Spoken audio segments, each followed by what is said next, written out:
در کمین عدالت، روایتی مستند از جیش العدل.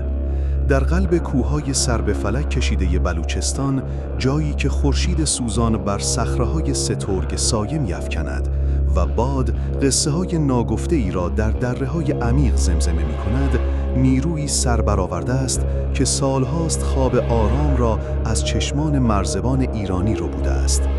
نامش لرزه بر اندام می‌اندازد: جیش العدل، ارتش عدالت. اما عدالت برای چه کسی و به چه قیمتی؟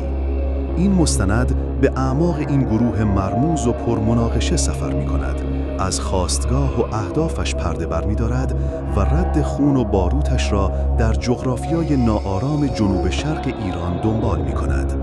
روایتی بی پرده از دل آتش و خاکستر، از کمین‌های مرگبار و گروگانگیری‌های هولناک، از تقابل ایدئولوژی و اسلحه و از سایه‌هایی که در مرزهای ناامن جولان می‌دهند. ویدیو کامل این بخش فردا در کانال قرار می‌گیرد.